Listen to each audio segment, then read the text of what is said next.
व्यवसाय का अवरोह आ रहा। मगधपति अपने राजमहल में रानियों के संग अनुपम सुख में दिन बिता रहे थे। चरम तीर्थपति प्रभु महावीर अपने विहार काल के दौरान अनेक बार राजगृह नगरी में विराजे थे। विचरते विचरते कई बार प्रभु गुणशील उद्यान में पधारे थे। एक बार मंत्रीश्वर अभय कुमार प्रभु महावीर को वंदन करने गए थे। हजारों साधुओं को वंदन करते करते उन्होंने एक उत्तम मुनिवर को देखा।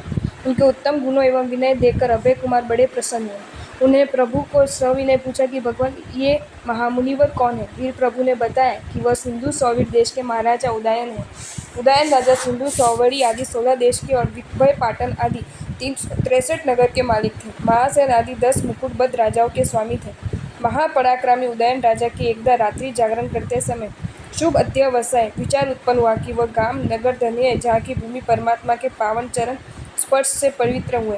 वे भी धन्य है जो प्रभु की पीयूष वर्षिणी वाणी से प्रतिबोध पाकर परमात्मा के परम सानिध्य में सर्ववृत्ति स्वीकार करके कृतार्थ हुए हैं। अब प्रभु महावीर जब यहाँ विभय नगर में पधारेंगे तब मैं भी प्रभु के पास दीक्षा ग्रहण करूँगा। उदयन राजा के उत्कृष्ट मनोभावों को जानकर अंतर्यामी सर्वज्ञ प्रभु विभय नगर में पधारे। उदयन राजा ने राज्य लक्ष्मी का त्याग करके संयम अंगीकार किया। यह राजा अंतिम राजर्षि है। अब जब कोई राजा दीक्षा नहीं लेगा। यह राजर्षि तप और उपशम भाव से भरपूर है।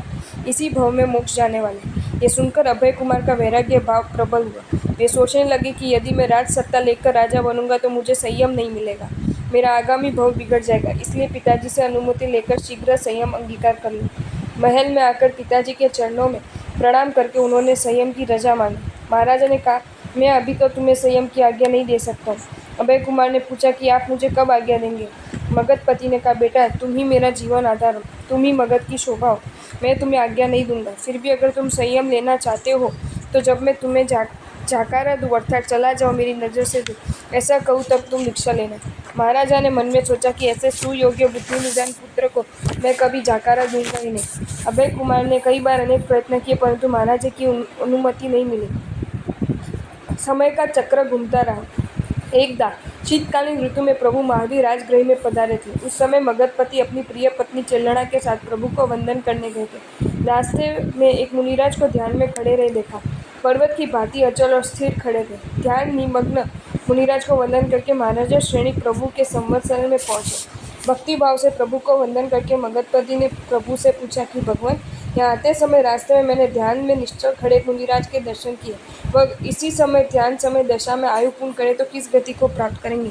सर्वज्ञ सर्वदर्शी परमात्मा ने कहा कि मगध देश इस समय अगर मुनि का आयुष्य पूर्ण हो जाए तो वह प्रथम नरक में जाएंगे। कुछ क्षणों के बाद मगधपति ने यही प्रश्न दूसरी बार तीसरी बार पूछा। तब प्रभु महावीर क्रमश दूसरी नरक, तीसरी नरक, इस प्रकार 7वीं नरक तक मुनि का नरक गमन बताते गए। कुछ क्षणों में मगधपति ने फिर से पूछा, प्रभु अब वह मरकर कहाँ जाएंगे? प्रत्युत्तर में प्रभु उल्टे क्रम से छठी, पांचवी, चौथी, तीसरी, दूसरी, प्रथम नरक बताते बताते क्रमश ऊपर की ओर बाढ़, देवलोक, नवग्रह कर आगे अनुत्तर विमान की गति बता रहे थे। इतने में देव दुंदु भी बजने लगी। सहस्त्र देवगण केवल महोत्सव मनाने के लिए जाने लगे। ये देखकर मगधपति ने आश्चर्यचकित होकर प्रभु को पूछा कि भगवान, क्षण में केवल ज्ञान कैसे हो गया? सर्वज्ञ प्रभु ने मगधपति की जिज्ञासा को संतुष्ट करते हुए कहा कि पोतनपुर नगर के प्रसन्न चंद्र नामक राजा ने अपने बाल पुत्र का राज्य अभिषेक करके उसे गादीनशील करके स्वयं दीक्षा ली थी। स्वयं लेकर वे मनवन में शांत नीरव स्थान में ध्यान साधना करते थे। तुम्हारे सैन्य के सेनापति सुमुख, दुर्मुख नामक 2 भाई कई बार से आ रहे थे। तब प्रसन्नचंद्र राजर्षि को जंगल में ध्यानस्थ देखा। सुमुख ने राजर्षि की स्तवना करके संयम की अनुमोदना की और दुष्ट स्वभाव वाले दुर्मुख ने मुनि की निंदा की। वह बोला कि ये साधु नहीं, पाखंडी है। बाल पुत्र को राज्य सौंपकर यहाँ निर्जन स्थान में क्या ध्यान करता होगा? उसको पता भी नहीं होगा कि राजकुमार का नन्हा बालक जानकर शत्रु राजा ने उसके राज्य पर डेरा डाला। अब शत्रु राजा बाल कुमार को बंदी बनाकर राज्य हड़प लेगा। ये शब्द ध्यानस्थ राजर्षि के कानों में पड़े और वे अपने संयमी दशा को भूलकर क्रोधावेश में आकर वनोभूमि पर शत्रु के सामने युद्ध खेलने लगे। कषाय भावों का तीव्रता बढ़ गई। वे काल्पनिक भयंकर शस्त्र प्रहार से शत्रु सैन्य को धराशायी करने लगे। राजर्षि ने मन के क्रूर भावों में 7वीं नरक के योग कर्म पुद्गल इकट्ठे कर लिए। मनोभूमि पर युद्ध खेलते खेलते जब एक भी शस्त्र नहीं बचा तब मुनि शस्त्र पर प्रहार करने के लिए सिर पर से मुकुट उतारने गए तो सिर मुंडा हुआ था। सिर पर हाथ जाते ही मुनि सावधान हो गए कि मेरे सिर पर मुकुट का है। मैं न तो सर्व राज वैभव को छोड़कर संयम अंगीकार किया, न मैं राजा हूँ, न मेरा कोई पुत्र है, न मेरा कोई शत्रु है। मेरे लिए तो शत्रु और मित्र दोनों समान है। किसी के प्रति न मुझे राग है, न किसी के प्रति द्वेष है। इस प्रकार राजर्षि का विचारधारा ऊर्ध्वमुखी हो गई।